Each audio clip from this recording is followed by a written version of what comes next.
বলে উঠল রাজাকে যে তোমার যদি কোনো আপত্তি না থাকে তাহলে তোমার ওই একমাত্র মেয়েকে আমি বিবাহ করব। সঙ্গে কাকে নিয়ে গেছিল? পর্বত ঋষিকে। পর্বত ঋষি রাজাকে বলে উঠল, শোনো অম্বরীশ, সকাল থেকে রাত্রি পর্যন্ত শুধু নারায়ণ নারায়ণ নারায়ণ, এদিক ওদিক সেদিক করে ঘুরে বেড়ায়, ও করবে সংসার। শোনো, তোমার মেয়ের ওর সঙ্গে একদম বিয়ে দিও না। তুমি তোমার মেয়ের, তোমার যদি কোনো আপত্তি না থাকলে তাহলে তোমার ওই একমাত্র মেয়েকে আমি বিবাহ করব। নারদ বলে না আমি বিবাহ করব, পর্বত ঋষি বলে না আমি বিয়ে করব। হরে কৃষ্ণ, দুজনের মধ্যে যুদ্ধ লেগে গেল, গন্ডগোল লেগে গেল। কিসের জন্য? না একজন নারীকে নিয়ে। বলে আমি বিয়ে করব, পর্বত ঋষি বলে না আমি বিয়ে করব। রাজার একটা রাজবুদ্ধি আছে। রাজা বলল, ঋষিবর তোমরা শান্ত হও, আমি একটা উপায় বলছি। আগামীকাল আমি স্বয়ংভর সভার সৃষ্টি করব, আর সেই স্বয়ংভর সভাতে আমার মেয়ে, আমার কন্যা শ্রীমতী যার গলায় বরমাল্য অর্পণ করবে সেই হবে আমার জামাই বা জামাতা। এবার হলো কি দেখুন, আসার সময় দুজনে একসঙ্গে এসেছিল। একটি মেয়েকে নিয়ে দুজনের মধ্যে বিরোধিতা যেই না হলো, নারদ ঋষি আগে চলে গেল কোথায়? না বৈকুণ্ঠে গিয়ে নারায়ণ নারায়ণ নারায়ণ নারায়ণ নারায়ণ নারায়ণ নারায়ণ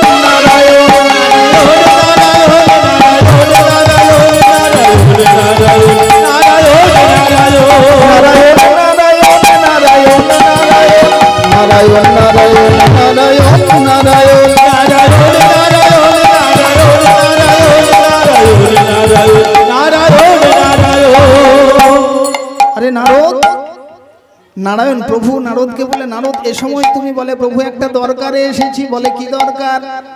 বলে প্রভু অম্বরীশের রাজসভায় গিয়েছিলাম, তার একমাত্র মেয়ে শ্রীমতীকে দেখে আমার খুব পছন্দ হয়েছে। বলে তোমার পছন্দ হয়েছে তো আমি কি করব? না প্রভু ওই তার একমাত্র মেয়েকে আমি বিয়ে করতে চাই। নারায়ণ বলে তুমি বিয়ে করবে তো আমি কি করতে পারি? না বলে একটু গন্ডগোল আছে। না কি গন্ডগোল? না আমি যে মেয়েটিকে বিয়ে করব বলেছি, পর্বত ঋষিও বলেছে সেই মেয়েটিকে বিয়ে করবে। বলে দেখো বাবা, তোমরা কে বিয়ে করবে আমি বলতে পারবো না, তুমি আমার ভক্ত, আমার কাছে এসেছো, তুমি আমার কাছে কি চাও বলো। এই জায়গায় মন দেবেন মা। নারদ ঋষি বলে প্রভু গো কিছু করতে হবে না, শুধু একটা ছোট্ট কাজ আমার করে দাও। বলে কি কাজ? না তুমি যদি ওই পর্বত ঋষির মুখটাকে বাঁদর করে দাও।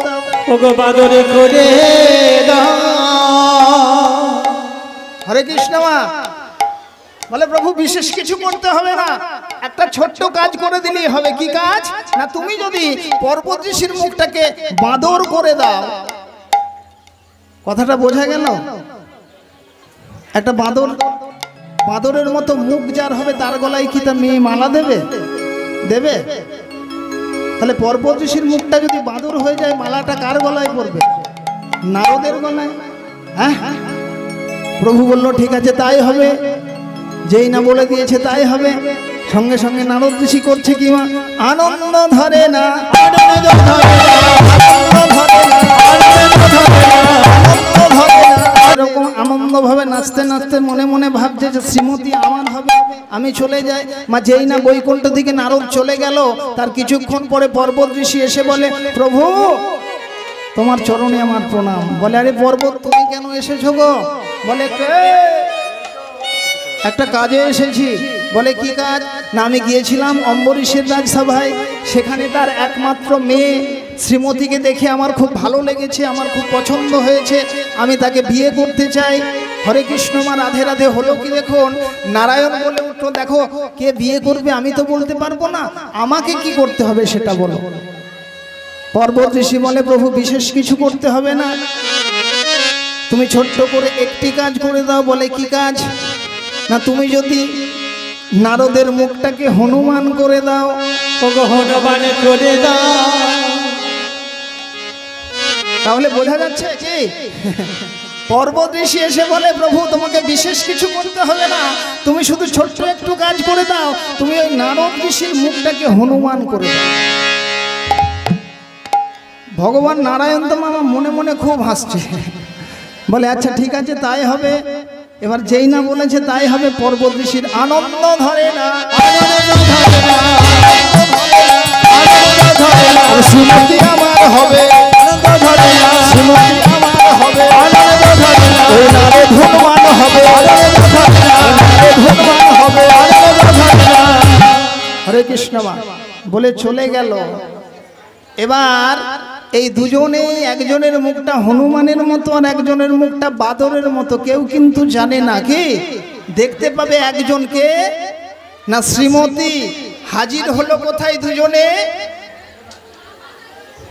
স্বয়ম্বর সভা, অম্বরীশের স্বয়ম্বর সভা। রাজা নির্দেশ দিল শ্রীমতীকে তুমি যাও, ওই যে দুজন ঋষিবর আছে, ওই ঋষিবর দুজনের মধ্যে যে কোনো একজনকে তোমাকে পতি হিসাবে নির্বাচন করতে। তাহলে হলো কি না, মেয়েটি এবার কি করেছে মা, হাতে বড় মাল্য নিয়েছে। বড় মাল্য নিয়ে বাবার নির্দেশ পালন করার জন্য আস্তে আস্তে আস্তে করে হাজির হলো যেখানে নারদ ঋষি আর পর্বত ঋষি বসে আছে। আমাকে এই দুজন ঋষির মধ্যে একজনকে প্রতি হিসাবে নির্বাচন করতে হবে। যেই না কাছাকাছি হলো মা, কাছাকাছি যেই না হলো, দেখতে পেল একজনের মুখটা হনুমানের মতো আর একজনের মুখটা বাদরের মতো। মায়েরা বলুন এখানে মেয়েটি কার গলায় মালা দেবে? আস্তে বলুন, মেয়েটি কার গলায় মালা দেবে? হরে কৃষ্ণ। মায়েরা বলতে পারবে না মা হরে কৃষ্ণ কেন বলুন তো? না কোনো মেয়ে চাইবে না যে তার স্বামী তার প্রতি তার মুখটা হনুমানের মতো হোক, চাইবে? তার স্বামীর মুখটা বাদরের মতো হোক, চাইবে? চাইবে না। কি তাই কি করলো মা, এই শ্রীমতীও কি কিন্তু চাইলো না। শ্রীমতী কি করলো, নারায়ণকে ডাকলো, প্রভু যাকে নিয়ে সারা জীবন থাকতে হবে, যে আমার সারা জীবনের সঙ্গী হবে, যাকে নিয়ে এই সারা জীবনটা কাটিয়ে দেব প্রভু, তার মুখটা একজনের মুখ হনুমানের মতো, একজনের মুখ বাদরের মতো। প্রভু কি করবো তুমি বলে দাও প্রভু। হে নারায়ণ পতিত পাবন,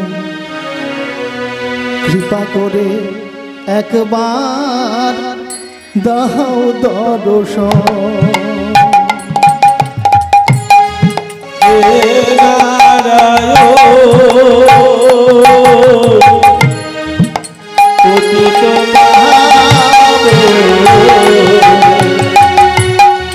কৃপা করে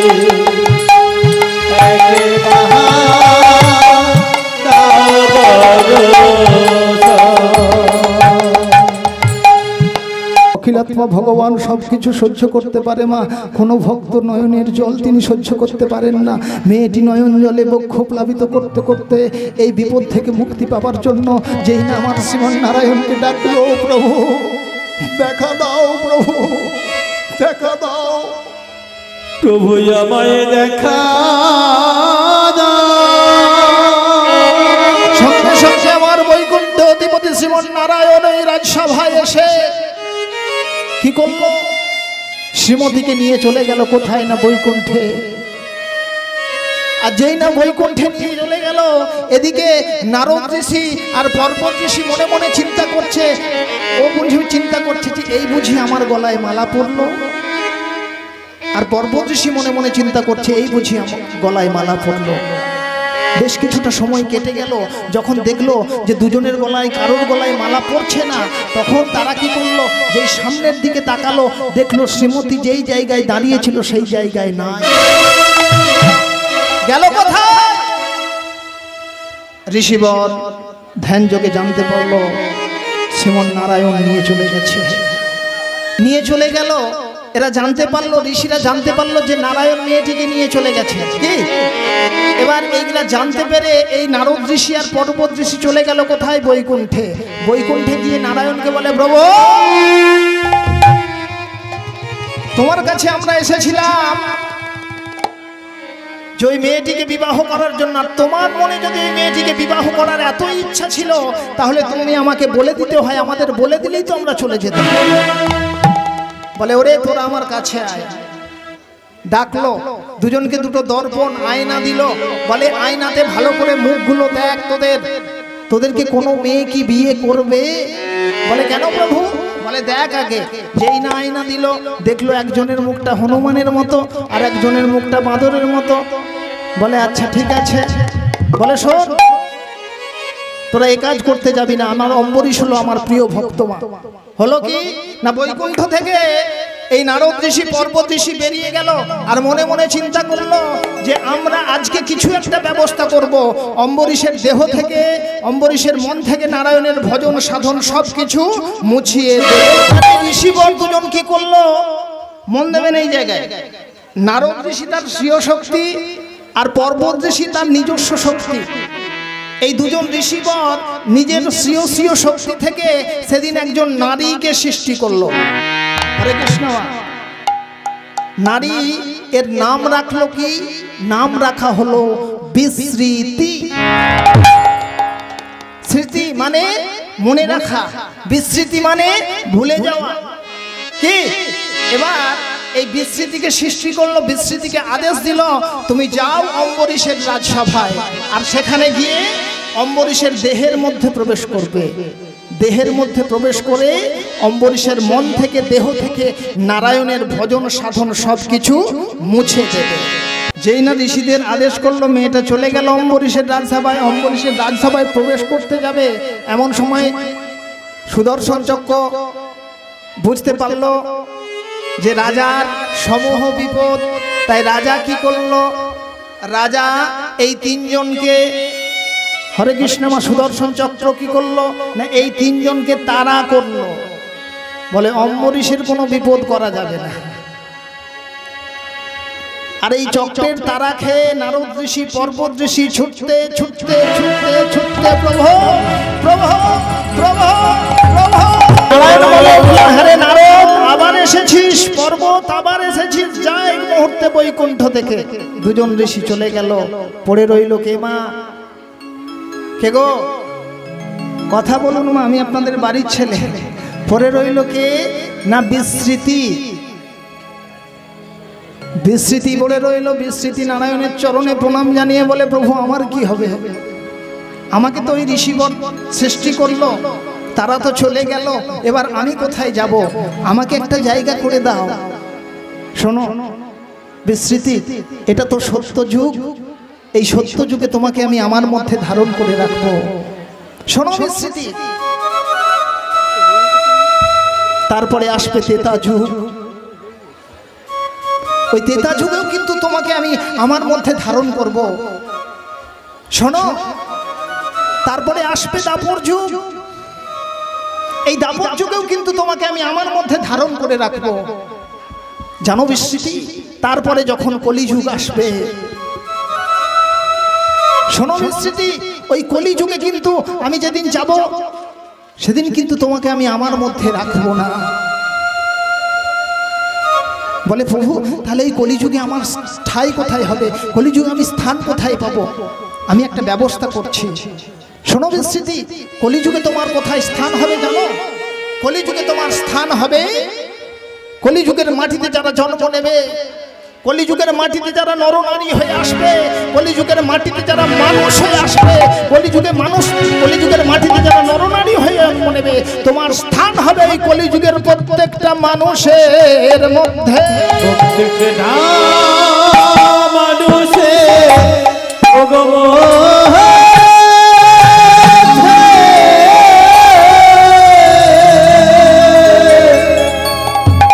এই জন্য বলে হো কলিহত দগ্ধ জীব, কলে দোষ নিধর জন্মস্তি হোক মহান গুণা কীর্তন দেব কৃষ্ণস্য মুক্ত বন্ধু পরম ব্রজের। এই কলিযুগ হচ্ছে সবচেয়ে দোষের আকর, দোষের ভান্ডার, দোষের গহ্বর। মহাপ্রভু বললেন ওগো কলিহত দগ্ধ জীব, কলিযুগ দোষের আকর, দোষের ভান্ডার, দোষের গহ্বর হলেও এই কলিযুগে একটা মহৎ গুণ আছে। যদি একবার নয়ন জলে কাঁদতে কাঁদতে একটা তুলসী পাতা নিয়ে কৃষ্ণ নাম করতে করতে গোবিন্দ চরণে দিতে পারো। মহাপ্রভু আমার মনে মনে চিন্তা করলেন, মা কলিযুগের প্রত্যেকটা মানুষের মধ্যে আমি নিজে সত্যযুগে বিস্মৃতিকে স্থায়ী দিয়ে রেখেছি, তাই আমাকে কলিযুগে আসতে হয়েছে। কলিযুগের মানুষ যাদের মধ্যে বিস্মৃতি লুকিয়ে আছে, বিস্মৃতির কাজ কি না? বিস্মৃতির কাজ হলো এই কলিযুগের মানুষকে হরিনাম থেকে দূরে রাখা, কৃষ্ণ নাম ভুলিয়ে রাখা, হরিনাম ভজন থেকে ভুলিয়ে রাখা, কৃষ্ণ ভজন সাধন থেকে ভুলিয়ে রাখা। তাই মহাপ্রভু মনে মনে চিন্তা করছে ওই বিস্মৃতির কবল থেকে কিভাবে বেরিয়ে এসে কৃষ্ণ নাম করতে হবে, বিস্মৃতির কবল থেকে কিভাবে বেরিয়ে এসে হরি নাম করতে হবে, বিস্মৃতির মায়া থেকে বেরিয়ে এসে কিভাবে কৃষ্ণ নাম করতে করতে মুক্তি পেতে পাওয়া যায়, কিভাবে কৃষ্ণ নাম গাইতে গাইতে আমার অখিলাত্মা পরমাত্মা ভগবানের আশীর্বাদ পাওয়া যায়, সেটা আমাকে কলির মানুষকে শেখাতে হবে। তাই প্রভু বললেন, ওগো কলিহত দগ্ধ জীব, সাথে পাঁচে মিলে নিজ দ্বারেতে বসিয়া কীর্তন করো সদা হাতে তালি দিয়া। অখিলাত্মা পরমাত্মা গৌর হরি নিত্যানন্দ প্রভুকে বললেন, ওগো যাও কলির মানুষের পা দুটো কি ধরো, বিনিময়ে একবার কৃষ্ণ নাম করাও। কত বড় দায়িত্ব দেখুন। যিনি ভগবান, যিনি আরাধ্য দেবতা কলিযুগের, সেই ভগবান বললেন যাও কলিযুগের মানুষের পা দুটোকে ধরো, কিন্তু বিনিময়ে একবার কৃষ্ণ নাম বলাও, হরি নাম বলাও, কৃষ্ণ নাম বলাও। আপনারা চিন্তা করবেন, যিনি ভগবান, আমাদের কলিযুগের আরাধ্য দেবতা যিনি, তিনি বললেন কলিযুগের মানুষের পায়ে পর্যন্ত। আবার মনে মনে চিন্তা করবেন আপনারা, যিনি কলিযুগের আরাধ্য দেব, আমার অখিলাত্মা পরমাত্মা গৌর হরি যিনি, তিনি আমাদের মতো এই অনাচারী পাপাচারী জীবের পায়ে ধরতে পর্যন্ত রাজি আছে, বিনিময়ে একটু কৃষ্ণ নাম করার জন্য। তাহলে আজকে এই পুণ্যময় দিনে, পুণ্যতিথিতে, পুণ্য লগ্নে কি আমরা একটু কীর্তন করব? যারা মহাপ্রভুকে শ্রদ্ধা করে, মহাপ্রভুর বাক্যকে সম্মান করার জন্য একটু কৃষ্ণ নাম হবে? হবে না? না, হাত তুলে বলুন, হবে? বলে শ্রী রাধা রানী কি? না, সবাই কিন্তু বলছে না হরে কৃষ্ণ রাধে রাধে। কেউ কেউ বলছে হবে, আবার কেউ কেউ বলছে বাবা কীর্তন আমি করব কেন, তুমি করো। কি হবে? বলে শ্রী রাধা রানী কি জয়। সুন্দর। তো চলুন একসঙ্গে একটু কীর্তন করে নি, তারপর আজকে বিষয়বস্তুর মধ্যে প্রবেশ করব। হরি হরয়ে, সবার জানা আছে তো? হরি হরয়ে নম কৃষ্ণ যাদবায় নম, হরি হরয়ে নম কৃষ্ণ